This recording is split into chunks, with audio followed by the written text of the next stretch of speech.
اعوذ باللہ من الشیطان اللعین الرجیم بسم اللہ الرحمن الرحیم الحمد للہ رب العالمین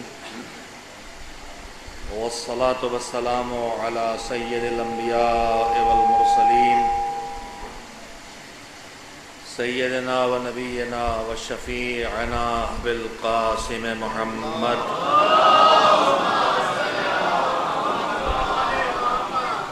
وآلہ الطیبین الطاہرین المعصومین المظلومین اما بعد فقد قال اللہ سبحانہ وتعالی فی کتابہ المبین بسم اللہ الرحمن الرحیم ومن اجل ذلك كتبنا على بني اسرائیل ان من قتل نفسا بغیر نفس او فساد فی الارض فكأنما قتل الناس جميعا ومن احیاها فکأنما احیا الناس جميعا۔ عزیزان محترم، آپ اور ہم سب جمع ہوئے ہیں افتتاح کے لیے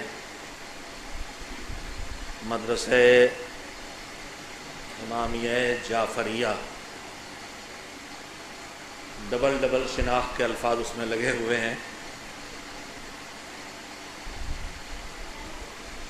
یہ مدرسہ اور اس پر پھر امامیہ اور جعفریہ، اس کے بارے میں سوچنا بہتے ہوئے دھارے کے رخ کو کاٹ کے ساحل پر جانے جیسا ہے۔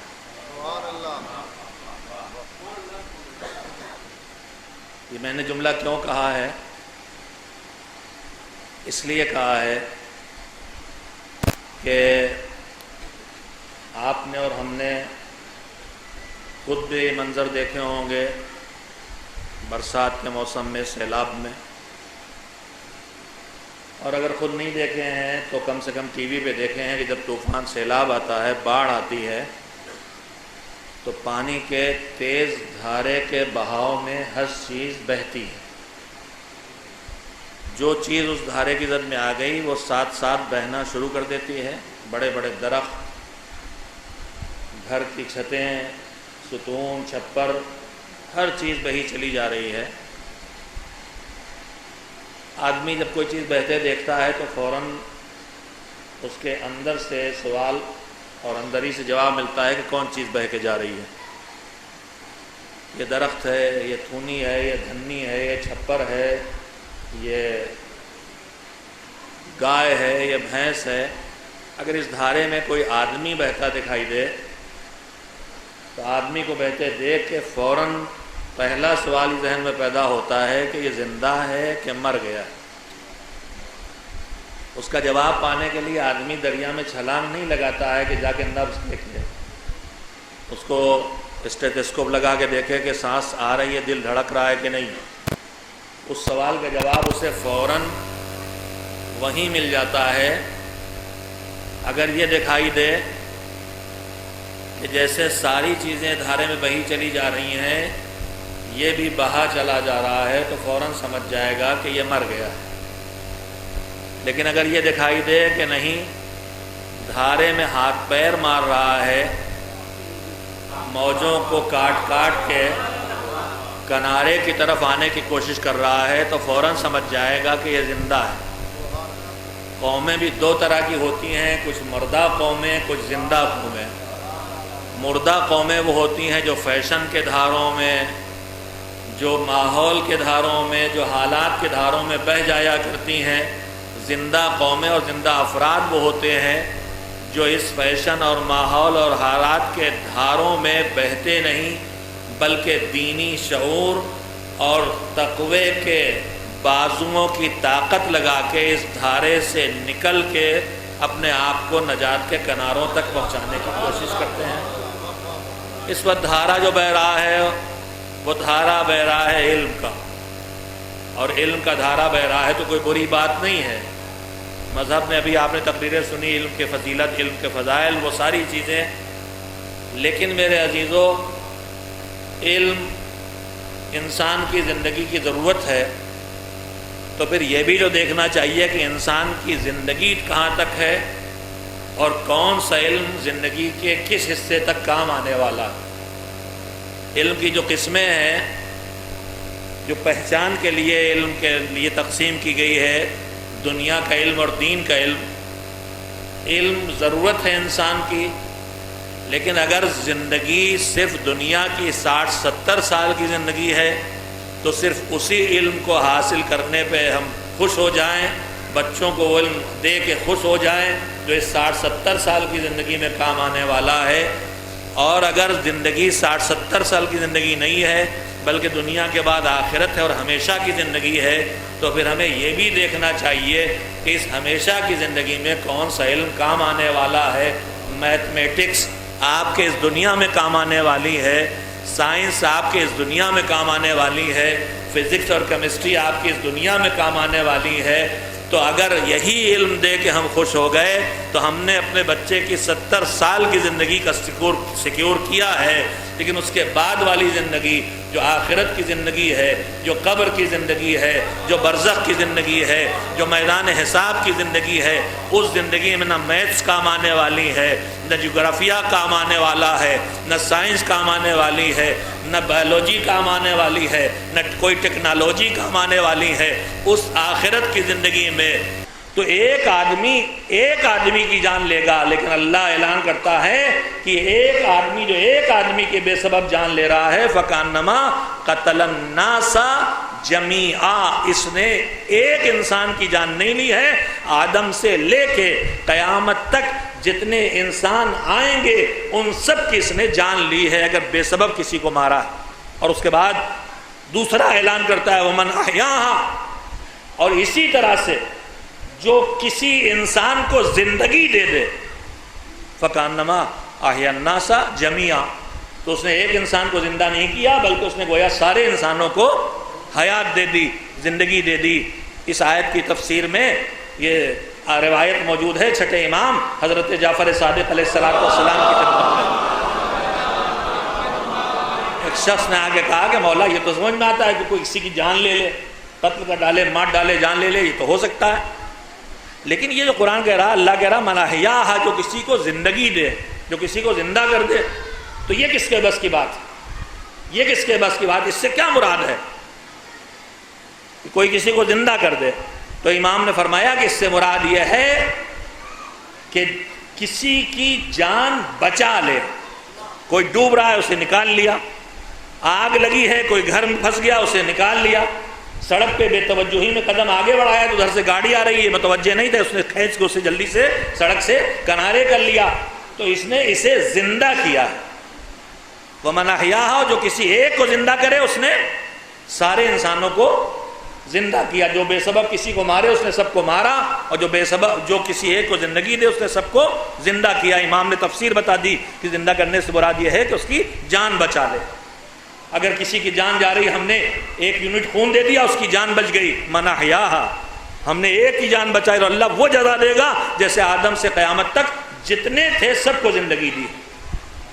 ہمارے بھائی کو کڈنی کی ضرورت تھی، ہمارے پاس 2 تھی، دونوں کام کر رہی تھی، ایک ہم نے دے دی، مَنْ أَحْيَاهَا کی پھر اس میں ساری چیزیں آئیں گی۔ امام نے یہ بتانے کے بعد اس کے بعد فرمایا اس آیت میں ایک پیغام اور چھپا ہے، میں نے اسی لیے آیت آپ کو سنائی ہے۔ امام نے فرمایا اس آیت میں ایک پیغام اور چھپا ہے۔ کہا یہ جیسے قتل کرنا اور زندہ کرنا جو میں نے تمہیں بتایا، قتل کرنا تو سبھی سمجھ رہے ہیں، زندہ کرنا بھی امام نے بتا دیا۔ کہا اس کے بعد ایک قتل اور ہے اور ایک زندہ کرنا اور ہے، ایک قتل بھی اور ہے اور ایک زندہ کرنا بھی اور ہے۔ امام نے فرمایا کہ جیسے کسی کی جان لے لینا، کسی کا گلا کاٹ دینا، گولی مار دینا، زہر کھلا دینا، اس کی جان لے لینا ہے۔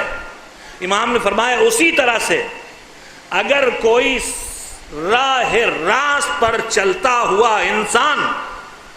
میری کسی بات سے، کسی جملے سے، کسی نکتے سے، کسی شعر سے، کسی عمل سے بہک جائے،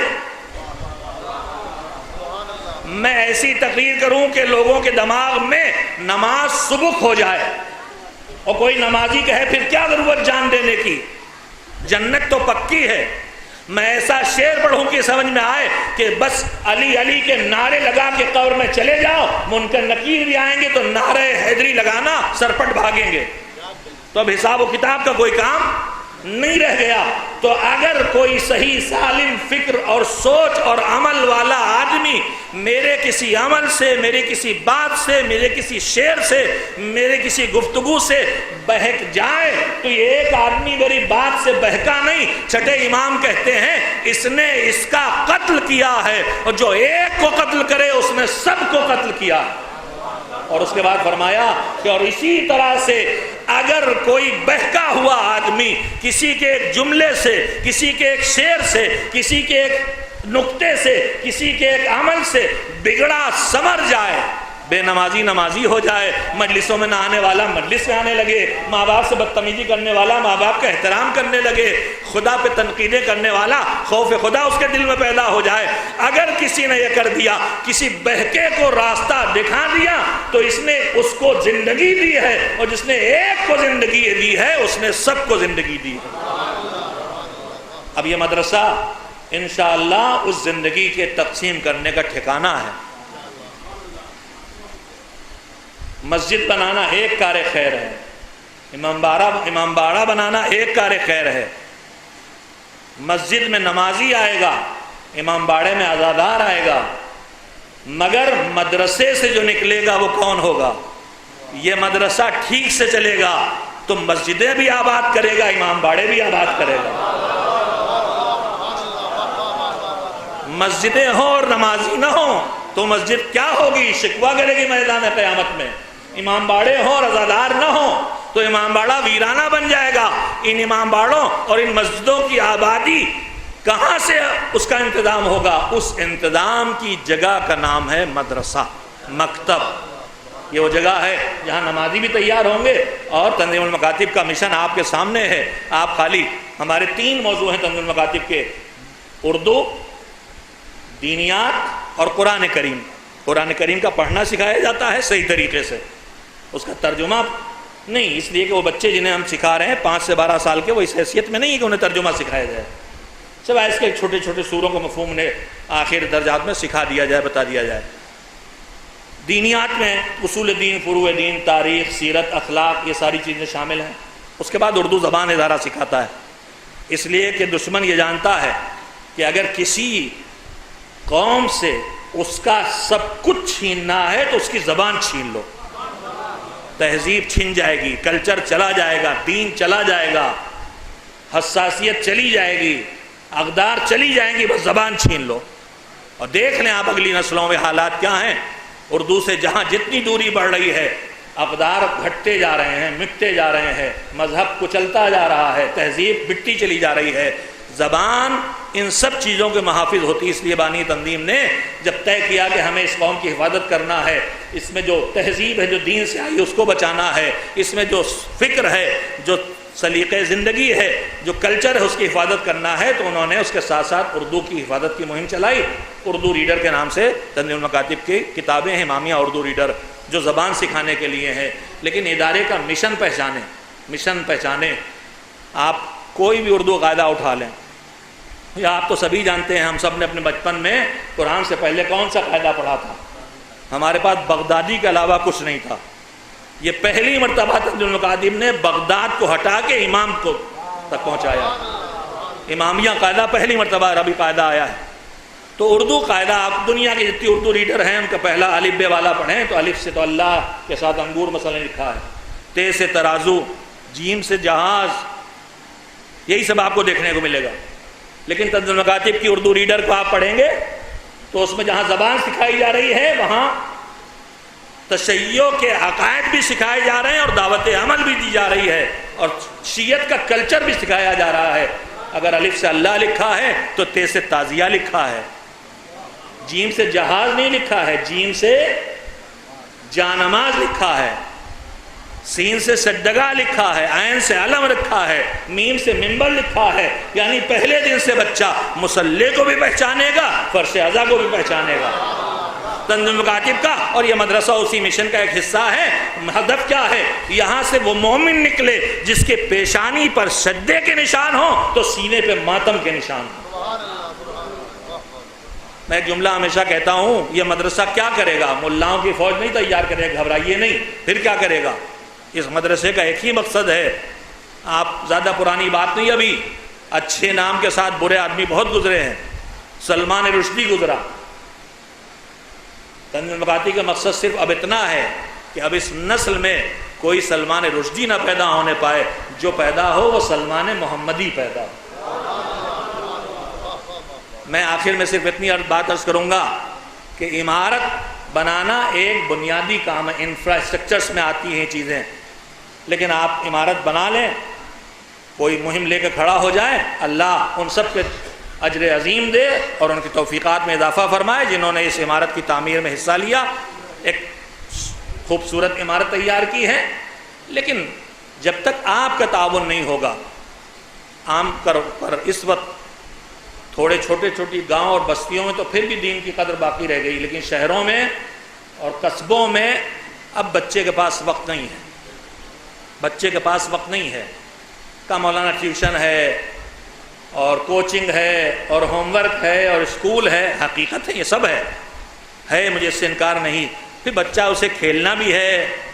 آرام بھی کرنا ہے، سونا بھی ہے، مکتب کے لیے وقت نہیں ہے، بے شک نہیں ہے، مگر میں صرف آپ سے ایک بات اتنی سے کہنا چاہتا ہوں کہ اگر آپ نے یہ مزاج بنایا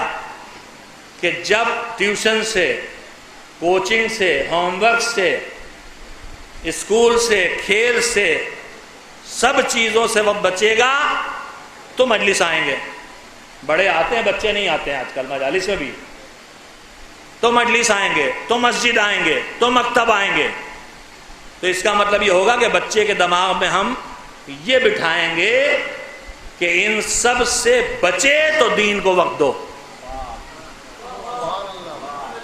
یعنی دین کی ثانوی حیثیت پیدا ہو جائے گی۔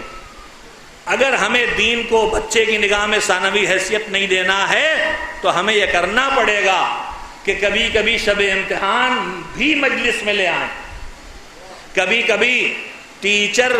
کو روک کے مسجد میں لے آئیں، تاکہ بچے کو یہ بھی پتا چلے کہ یہ اتنی اہم چیز ہے کہ اس کے لیے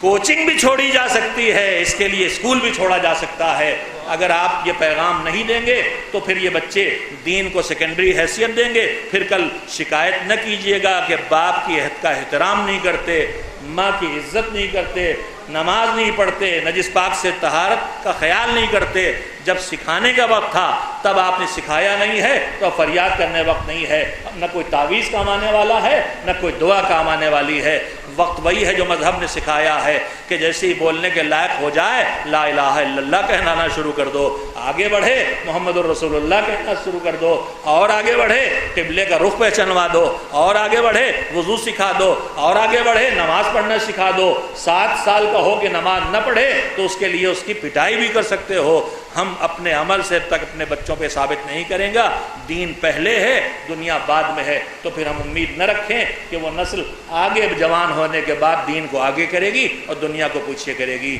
اور اگر ہم نے یہ نہ کیا تو ہم نے کربلا والوں کا حق ادا نہیں کیا ہے، جنہوں نے اپنی پوری قربانیوں سے بتایا تھا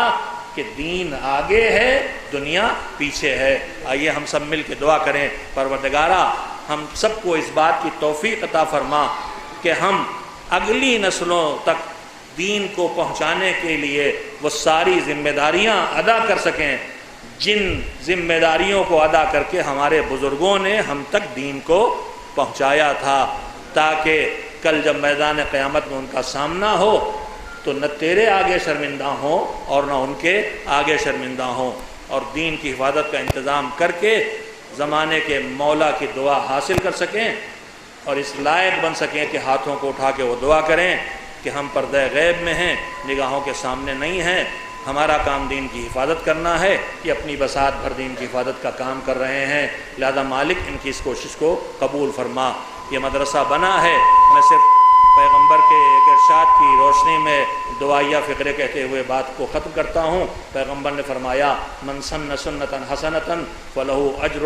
مثل من عمل بہا، اگر کوئی ایک اچھا کام شروع کرے تو جو کرے خالی اسی کو ثواب نہیں ملتا، جب تک اس اچھے کام کو دہرایا جاتا رہے اس شروع کرنے والے کو بھی ثواب ملتا رہے گا۔ اندازہ نہیں لگایا جا سکتا کہ اس مدرسے سے کتنی نسلیں فیضیاب ہوں گی، اور جتنا جتنا ثواب بڑھتا جائے گا بانیان مدرسہ کے نام عمل میں اتنا ہی انشاءاللہ اضافہ ہوتا چلا جائے گا۔ وآخر دعوانا ان الحمد للہ رب العالمین، والسلام علیکم ورحمۃ اللہ وبرکاتہ۔